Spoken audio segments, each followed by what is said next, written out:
이 시간에는 요한계시록 4장 1절부터 3절 말씀까지 읽었습니다. 오늘은 요한계시록 13번째 시간으로 부제목은 하늘의 예배로 올라오라입니다. 하늘의 예배로 올라오라. 자, 이제부터 우리가 요한계시록 4장을 살펴볼 건데요, 우리가 요한계시록 4장에 들어가기 전에 먼저 또 알아야 될 것이 있습니다. 우리가 앞으로 살펴볼 요한계시록 4장은 상징일까요? 아니면 실제일까요? 우리가 앞에서 살펴본 소아시아에 보낸 7교회에 보낸 편지는 편지글이기 때문에 실제라 그랬어요. 실제 그 교회가 있었습니다. 그런데 요한계시록 4장의 말씀을 사실로 보고 해석을 하면 혼란스러워요. 왜냐? 이 묵시문학인 이 요한계시록에는요, 우리의 표현으로 다 설명하기 어려운 것들이 있거든요. 그런 건 어떡합니까? 그저 내가 하여튼 동원할 수 있는 표현은 다 동원하는데 그거 가지고 모자라요. 부족해요. 예를 들어서 본문 6절을 보면 천국을 사도 요한이 뭐라고 설명을 하느냐? 유리바다라고 설명을 해요. 유리바다. 자, 그러면 이걸 사실로 이해를 하면 천국은 뭐예요? 커다란 유리덩어리죠. 유리덩어리. 아니죠. 하여튼 이 천국을 본 사도 요한이 세상의 말로는 표현을 할 수가 없어요. 그래가지고 그렇게 붙인 거예요. 이제 오늘 우리가 살펴볼 요한계시록 4장의 제목을 붙인다면 하늘의 예배라고 할 수 있어요. 그래서 이 하늘의 예배가 어떻게 진행이 되는지 우리가 좀 살펴보겠습니다. 자, 본문 1절 말씀 보겠습니다. 시작. 2일 후에 내가 보니 하늘에 열린 문이 있는데 내가 들은 바 처음에 내게 말하던 나팔 소리 같은 그 음성이 이르되 이리로 올라오라. 이후에 마땅히 일어날 일들을 내가 내게 보이리라 하시더라. 여기 보니까 본문 1절이 이 일 후에라는 말씀으로 시작합니다. 그러면 여기서 말하는 이 일이 뭘까요? 우리가 앞에서 살펴본 소아시아의 7교회에 대한 말씀을 하신 후라는 뜻이에요. 그러니까 우리가 지난 시간까지 살펴본 소아시아의 7교회를 우리가 보면서 뭘 생각해야 돼요? 우리는 그 중에 어디에 많이 가까운가? 우리가 뭘 고쳐야 될까? 뭘 회복해야 될까? 이걸 우리가 기억을 해야 돼요. 자, 이렇게 7교회의 모델을 통해서 이제 교회에게 주시는 말씀을 마친 후에 하늘을 보니까 뭐가 있다 그랬어요? 열린 문이 있다 그랬어요. 열린 문이 있는데, 여러분, 이 열린 문이 마태복음 16장 19절에도 나와요. 우리 같이 읽어볼까요? 시작. 내가 천국 열쇠를 내게 주리니 내가 땅에서 무엇이든지 매면 하늘에서도 매일 것이요 내가 땅에서 무엇이든지 풀면 하늘에서도 풀리리라. 누구에게 하신 말씀이에요? 베드로에게 하신 말씀이에요. 우리는 이 말씀을 읽으면 이런 상상을 합니다. 우리가 천국에 가면 천국에 큰 문이 하나 있는데 이 문을 누가 지키고 있냐? 베드로가 지키고 있어요. 그래서 우리가 지나온 삶을 베드로가 이렇게 보고 천국 들어갈 자격이 있으면 문을 열어서 천국 들여보내주고, 들어갈 자격이 없으면 안 열어주고, 뭐 이런 걸 상상하죠. 즉 베드로가 천국에 들어갈 수 있는 사람과 들어갈 수 없는 사람을 체크하는 모습을 상상을 합니다. 근데 이 말씀은 그런 의미가 아니에요. 이 말씀도 사실은 상징적인 표현이에요.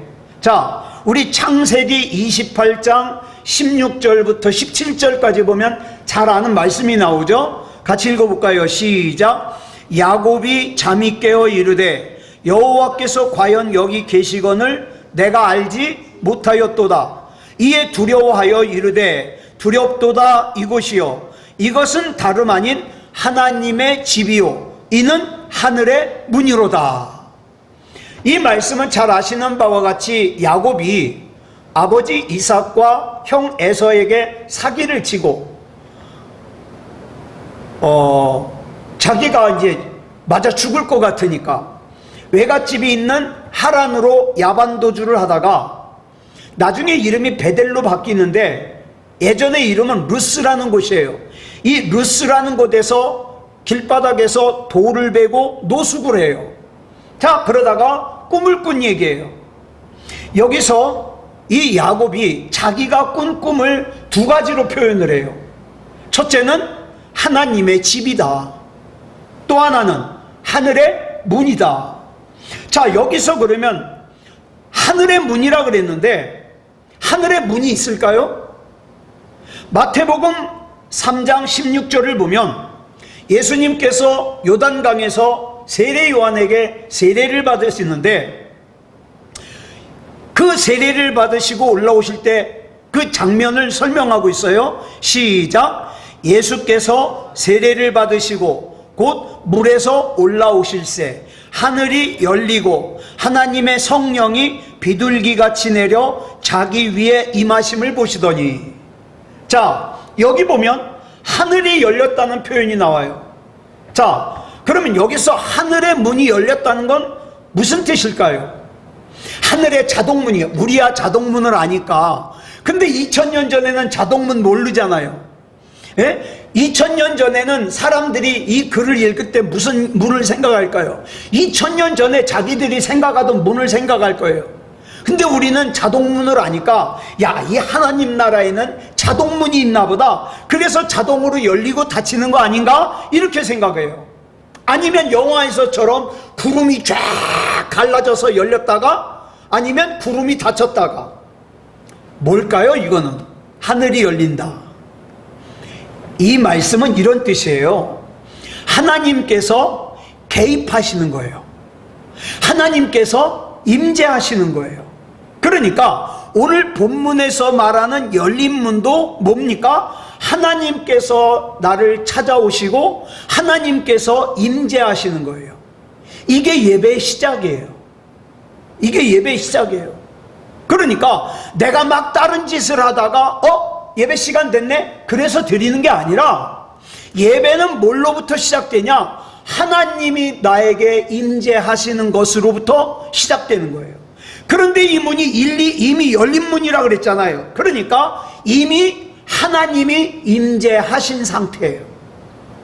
그런데 본문 1절을 보면 이미 임재하신 하나님께서 나팔소리 같은 음성으로 뭐라고 말씀하셔요? 같이 읽어볼까요? 시작. 이리로 올라오라. 이후에 마땅히 일어날 일들을 내가 내게 보이리라. 여기서 또 이리로 그러니까 뭘 생각해요?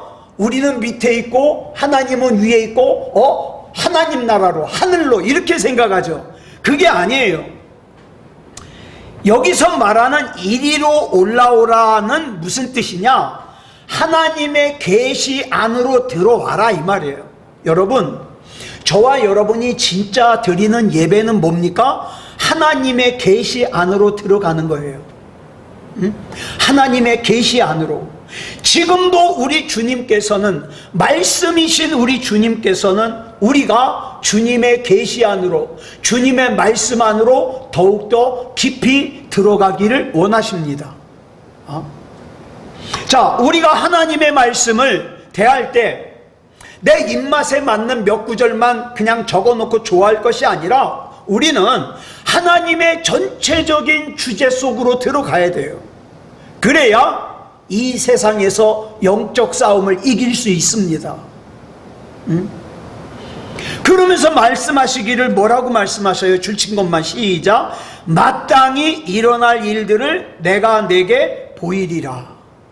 마땅히 일어날 일 뭘까요?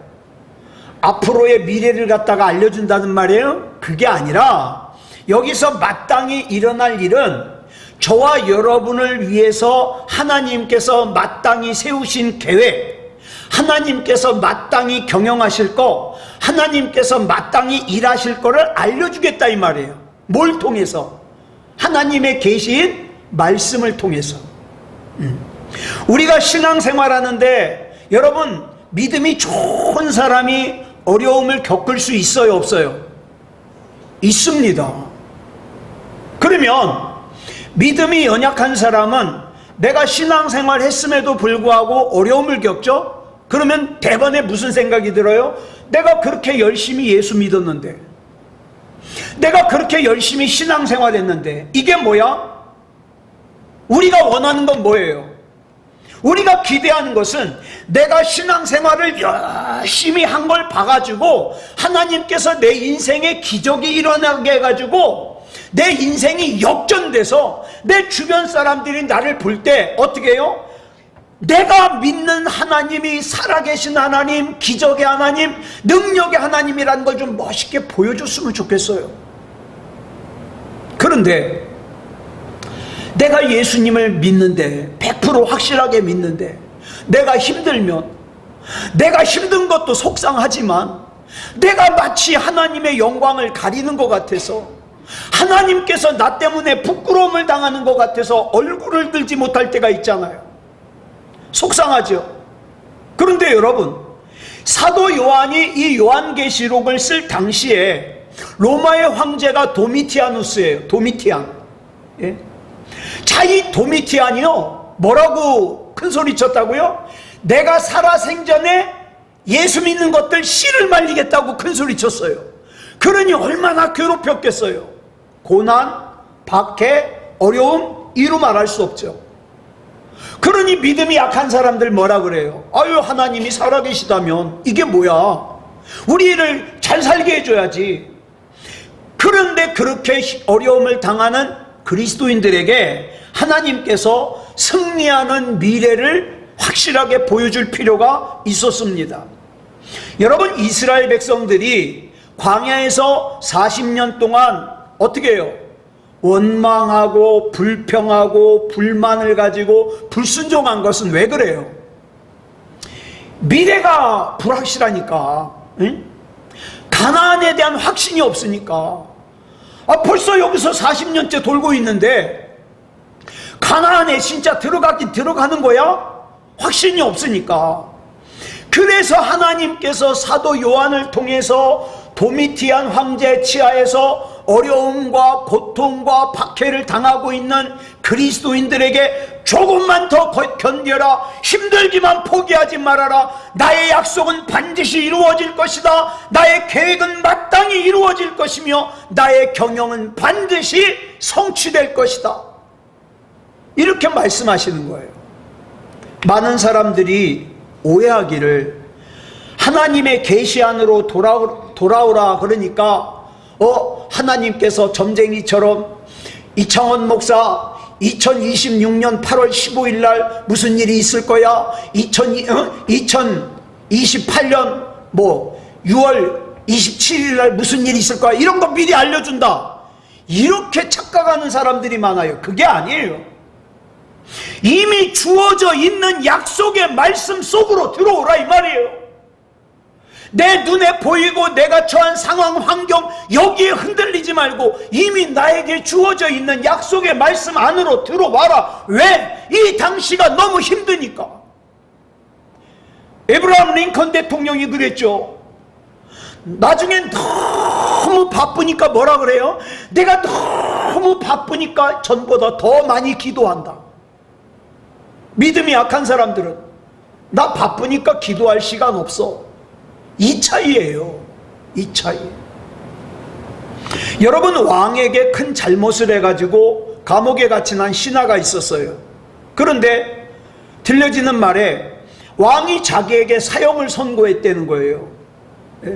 그래서 이 신하가 왕에게 탄원서를 냈습니다. 왕이시여, 만일 저를 사형시키는 걸 1년만 연기해 주신다면 왕이 가장 아끼시는 말이 하늘을 날아다니게 해드리겠습니다. 왕이 어차피 이 말이 거짓말이라도 1년 뒤에 사형시키면 되니까 알았다. 그리고 자기가 가장 아끼는 말을 맡겼어요. 그런데 이 신하가 말을 맡아놓고는 아무것도 안 해요. 훈련도 안 시키고 빈둥빈둥거려요. 나중에는 옆에 있는 마부가 너무 불안한 거예요. 저러다가 죽을 텐데.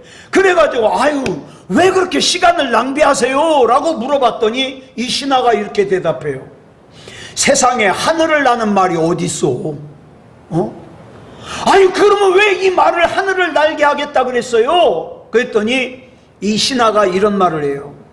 아유 그건 1년 뒤에 가서 생각해야지 뭐.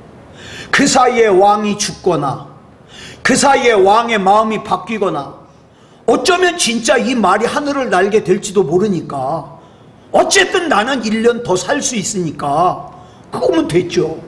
그러더라는 거예요. 이게 탈무드에 나오는 얘기예요. 제목이 하늘을 나는 말. 근데 여러분 이 지금 세상에 이렇게 사는 사람들이 너무 많아요. 예? 천국이 있는지 없는지 불확실하고 분명히 나는 언젠간 코끝에 호흡이 멈춰서 죽어요. 근데 내가 천국 갈지 지옥 갈지 나도 장담 못해. 근데 어쨌든 오늘은 살잖아. 오늘은 내가 걸어 다니잖아. 그러니까 나 걱정 안 할래. 그리고 자기 하고 싶은 대로 하고 살아요. 어리석은 사람들이죠. 여러분 우리 인간은 죄라고 하는 근본적인 문제가 해결되지 않으면 죽어요. 예? 부자도 죽고 가난한 사람도 죽고 성공한 사람도 죽고 실패한 사람도 죽고 많이 배운 사람도 죽고 배우지 못한 사람도 죽고 잘생긴 사람도 죽고 못생긴 사람도 죽고 키 큰 사람도 죽고 키 작은 사람도 죽고 다 죽어요. 예외가 없어요. 그런데 성경이 우리에게 주신 복음이 뭐냐? 죽음에서 벗어날 수 있는 유일한 방법을 주셨는데 그게 뭐예요? 예수 그리스도를 구주로 영접하는 거예요. 근데 이게 너무 귀하니까, 이게 너무 소중하니까 초대교회 성도들을 비롯한 초기 기독교인들이요 엄청난 박해를 받았어요. 여러분 우리가 책을 통해서 읽는 것 그걸로 다 이해 못해요. 엄청난 박해를 받았는데 나중에 로마의 황제인 콘스탄티누스가 주 313년에 기독교를 국교로 공인할 때까지 무려 로마 황제 42명이 지나는 동안 310년이 지나는 동안 기독교가 핍박을 당했어요.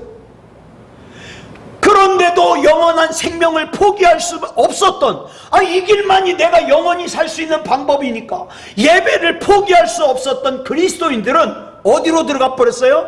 땅을 파고 로마 지하로 들어가 버렸어요. 그 지하를 뭐라 그래요? 카타콤이라고 그러죠. 여러분 이 카타콤이 조그만 동굴이 아니에요. 이 카타콤 길이를 전부 합하면요 600km가 넘는데요. 땅속으로 잘못 들어가면 길 잃어버리면 죽어요. 그 안에서 살다가 죽은 사람들의 유골만 400만 개가 있대요. 그런 일을 겪으면서도 초창기의 기독교인들이 신앙을 버리질 않았어요. 왜? 이 길만이 살 수 있는 길이니까. 예? 이것만이 내가 영원히 죽지 않고 영원히 살 수 있는 길이니까. 여러분 그래서 하나님의 계시 안으로 들어오라는 거예요. 하나님의 복음 안으로 들어오라는 거예요. 지금 그 말씀이에요. 자 본문 2절 보겠습니다. 시작. 내가 곧 성령에 감동되었더니 보라 하늘에 보좌를 베풀었고 그 보좌 위에 앉으신 이가 있는데, 여기 보좌가 나오죠. 보좌는 뭐냐? 왕이 앉는 의자를 보좌라 그래요. 근데 이 성경에 나오는 보좌는 뭘 상징하냐? 통치, 심판, 영광을 상징합니다. 그런데 그 보좌 위에 앉으신 이가 있다. 무슨 뜻이에요? 하나님께서 통치하신다 이 말이에요. 시편 45편 6절을 보면 이렇게 표현하고 있죠. 줄친 것만 시작. 하나님이여 주의 보좌는 영원하며. 이게 무슨 뜻이에요? 하나님의 통치는 영원하다는 거예요. 영원하다. 이사야 6장을 보면 52년 동안 이스라엘을 잘 통치해가지고 이스라엘이 부자가 되게 만들어 놓고 굉장히 국방이 튼튼하게 만들어 놓은 우시야라는 왕이 죽었어요. 그러자 이스라엘 사람들이 불안해합니다. 야, 이제 우시아가 죽었으니 우리 이스라엘은 어떻게 될 것이요? 두려워하고 염려하고 걱정하죠. 그 염려 걱정하는 사람들 가운데 하나가 누구냐? 이사야 선지자예요. 그런데 이사야 선지자는 염려하고 걱정만 한 게 아니라 성전 안으로 들어갔어요. 그래서 성전 안에 앉았어요. 그 성전 안에 앉아 기도하는 이사야 선지자에게 하나님께서 보여주신 것이 뭐냐? 이사야 6장에 보면 하나님의 보좌를 보여주셔요. 왜 보좌를 보여주실까요? 이사야야, 이스라엘을 이제까지 통치한 거는 우시아 왕이 아니야. 하나님이야. 여러분들이 지금 어쨌든 간에 굽이굽이 돌아 여기까지 왔어요. 여기까지 온 건 은혜입니다. 왜? 나는 지금 하나님이 믿어지잖아요. 근데 중요한 게 있어요. 저와 여러분이 여기까지 오기까지 누가 통치하셔요? 하나님이 통치하셔요. 그 하나님께서 저와 여러분의 가족도 통치하실 것이고, 저와 여러분의 교우들도 통치하실 것이고, 우리 교회도 통치하실 거예요. 지금 사도 요한의 눈에 보이는 상황이 불안하고 두렵고 염려가 되고 걱정이 되지만, 예? 어쩔 때는 내가 하는 사업이 걱정이 되고 내 장래가 걱정이 되고 우리 가정이 걱정이 되지만, 중요한 건 뭡니까? 하나님께서 예전에도 통치하셨고 지금도 통치하시고 앞으로도 통치하실 것을 믿자, 이 말이에요. 이 하나님께서 통치하시는 보좌가 지금 저와 여러분의 인생 가운데도 세워져 있다, 이 말입니다. 저와 여러분은 하나님께서 다스리시는 한 승리할 수밖에 없어요. 그렇기 때문에 우리는 하나님을 바라보는 거예요. 자, 본문 3절 보겠습니다. 시작. 앉으신 이의 모양이 벽옥과 홍보석 같고 또 무지개가 있어 보좌에 둘렸는데 그 모양이 녹보석 같더라. 여기 나오는 보석들은 하나님을 설명해요. 저는 요한계시록을 읽을 때마다 참 대단한 게, 저는 보석 이름을 몰라요. 예? 뭐 루비, 사파이어, 다이아몬드 뭐 이런 거밖에 몰라요. 근데 사도 요한은 어찌 그래 보석을 잘 안대요. 보석을 아니까 하나님 나라를 보석으로 표현하죠. 예? 자, 요한계시록 21장 9절을 볼까요? 9절로 11절 시작. 7 대접을 가지고 마지막 7 재앙을 담은 7 천사 중 하나가 나와서 내게 말하여 이르되 이리 오라. 내가 신부 곧 어린 양의 아내를 내게 보이리라 하고 성령으로 나를 데리고 크고 높은 산으로 올라가 하나님께로부터 하늘에서 내려오는 거룩한 성 예루살렘을 보이니 하나님의 영광이 있어 그 성의 빛이 지극히 귀한 보석 같고 벽옥과 수정같이 맑더라. 아멘. 여긴 뭘 설명해요? 예수님의 신부, 어린 양의 아내, 즉 교회를 설명하는 거예요. 근데 저는 벽옥이 어떻게 생겼는지 모르겠어요. 벽옥. 수정은 봤어요. 수정. 수정. 예. 우리 교회도 수정이 있잖아요. 최수정이. 예배를 안 나오는데. 예, 수정, 크리스탈. 근데 벽옥은 저 몰라요. 근데 사도 요한은 벽옥을 알아요. 예, 벽옥. 자, 그 다음에 18절부터 20절까지 볼까요? 시작. 그 성곽은 벽옥으로 쌓였고 그 성은 정금인데 맑은 유리 같더라. 그 성의 성곽의 기초석은 각색 보석으로 꾸몄는데 첫째 기초석은 벽옥이요, 둘째는 남보석이요, 셋째는 옥수요, 넷째는 녹보석이요, 다섯째는 홍만호요, 여섯째는 홍보석이요, 일곱째는 황옥이요, 여덟째는 노곡이요, 아홉째는 담화옥이요, 열째는 비취옥이요, 열한째는 청옥이요, 열두째는 자수정이라. 참 보석 종류도 많아요. 이건 뭘 표현한 걸까요? 이건 하나님의 나라를 설명하는 내용이에요. 그러면 아까 말씀드린 교회와 하나님의 나라를 설명하는 것의 공통점이 뭐예요? 공통점. 예? 공통점. 하나님의 영광을 뭘로 설명한다? 보석으로 설명한다. 그런데 자 보세요.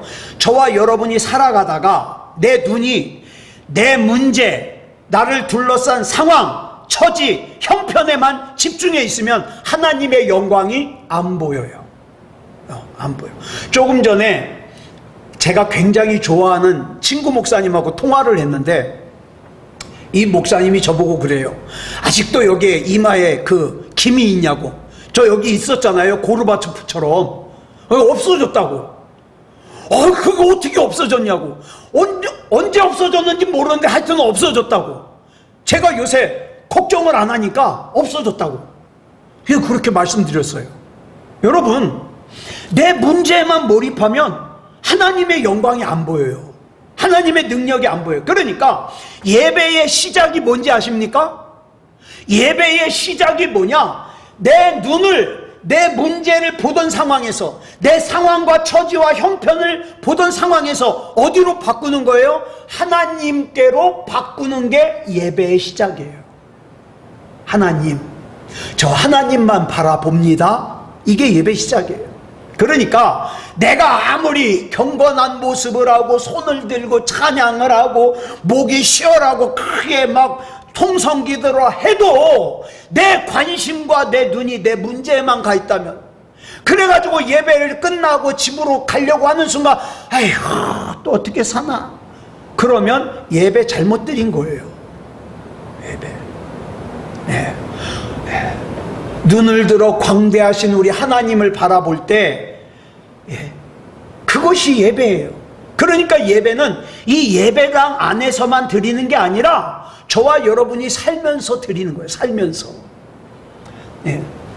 제가 만난 예수 믿는 사람들 중에 자기가 볼 수 있는 거, 자기가 느끼는 거, 자기가 들을 수 있는 거, 자기가 알고 있는 것만 믿겠다고 하는 사람들 많이 봤어요. 대부분이죠 뭐.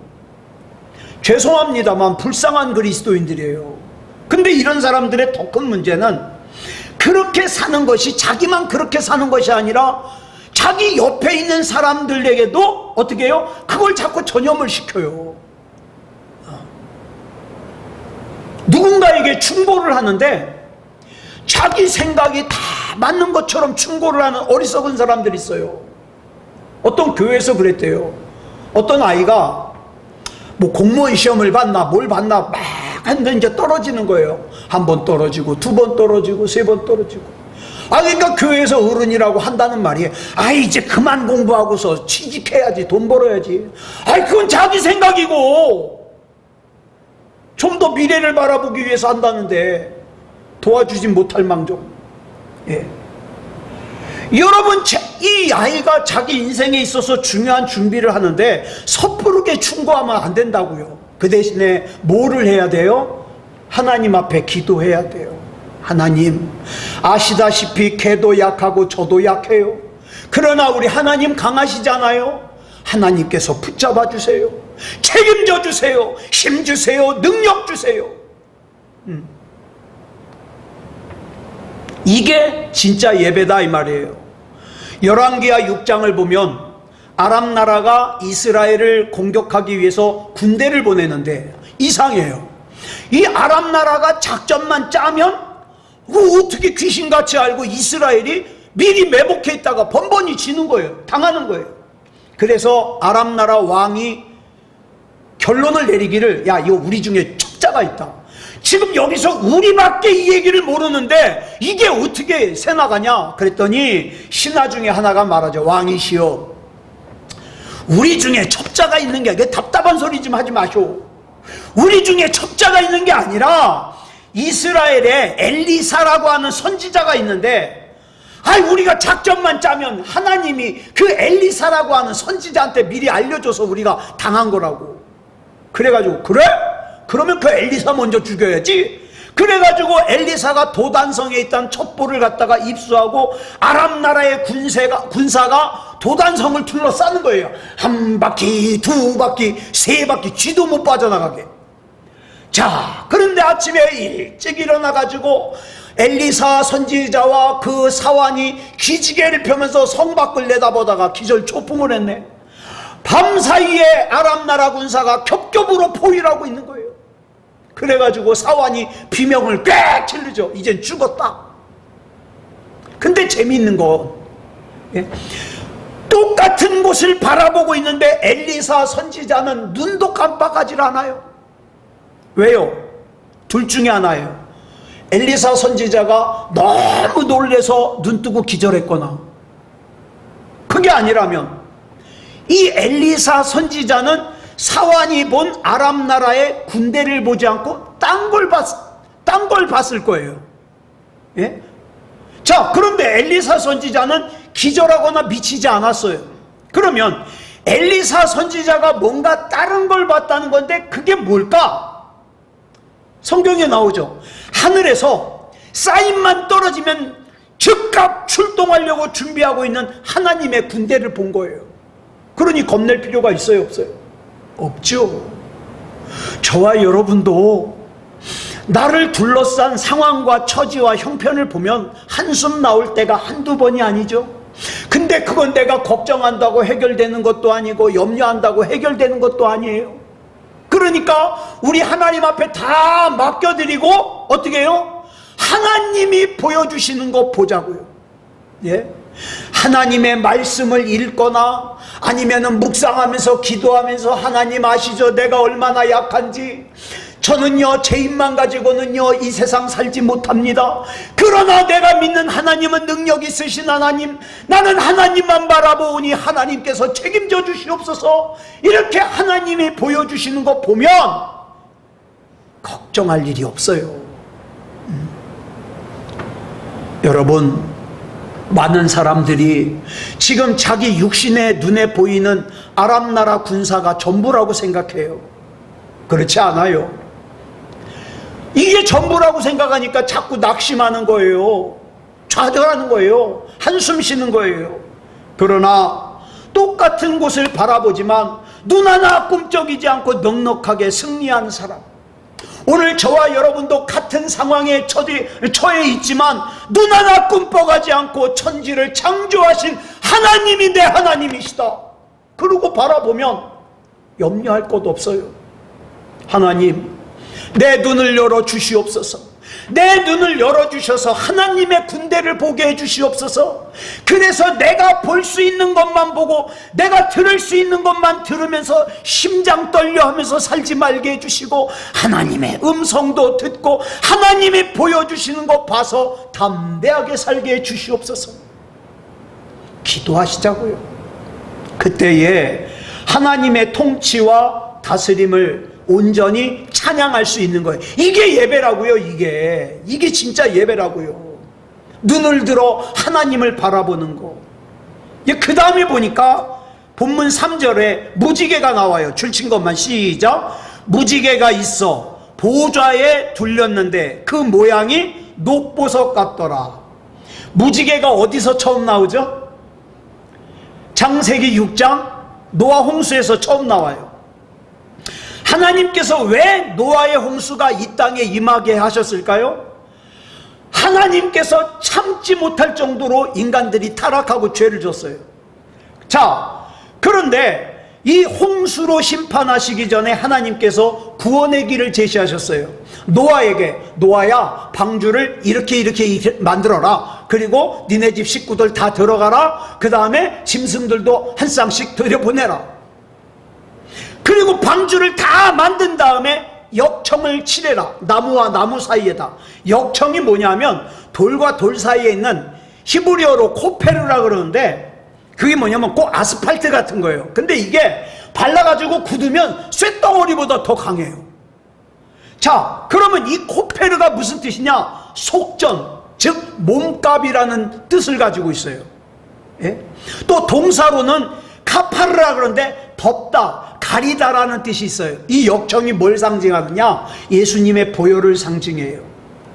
구원의 어근을 따라가 보면 무슨 뜻이냐? 덮다라는 뜻이 있어요. 노아가 산 위에 배를 만들었어요. 비도 안 오는 상황에서 산 위에 배를 만들었어요. 사람들이 노아를 정상으로 받겠습니까? 노망났다 그러죠.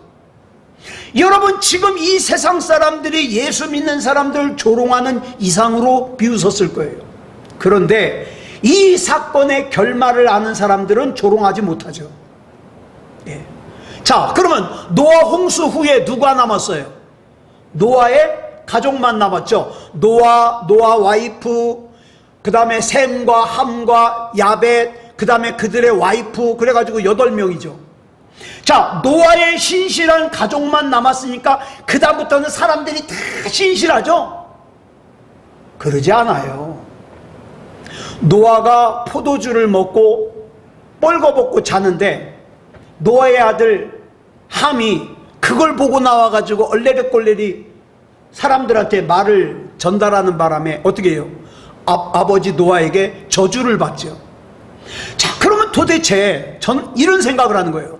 노아 홍수 이전의 사람들과 노아 홍수 이후의 사람들이 뭐가 달라요? 뭐가 달라서 물로 심판을 하셨냐 이 말이에요. 달라진 게 없어요. 그래서 하나님께서 인간에게 약속하신 게 다시는 내가 너희들이 달라진 게 없다는 걸 알았다. 이제 다시는 물로 세상 심판하지 않겠다. 그래서 보여주신 게 무지개예요. 그럼 왜 하필 무지개일까? 무지개를 히브리어로 케셰트라 그러는데 이 단어의 어근이 코시예요.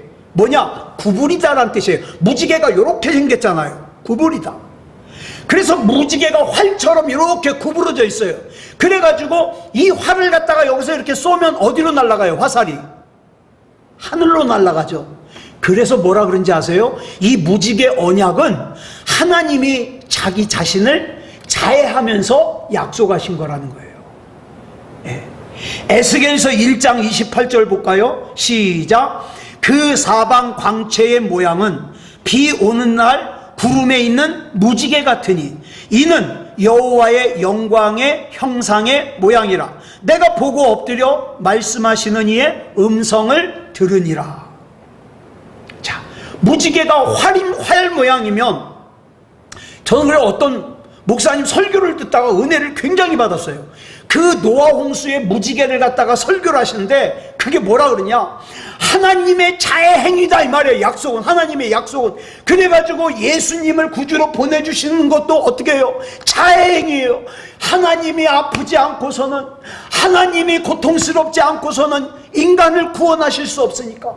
그래서 무지개의 약속을 해주셨다는 거예요. 네. 여러분, 이 무지개 언약에 대해서는 다음 시간에 좀 더 자세하게 나누겠습니다. 어쨌든 저와 여러분을 둘러싼 내 눈에 보이는 상황만 보지 마십시오. 하나님의 보좌를 보자고요. 내 삶 속에서 예배를 드리자고요. 하나님을 보자고요. 그러면 근심 없어집니다. 두려움 없어집니다. 기도하겠습니다. 사랑의 아버지 하나님, 감사합니다. 오늘 이 시간 요한계시록 4장 1절부터 3절까지 나눴습니다.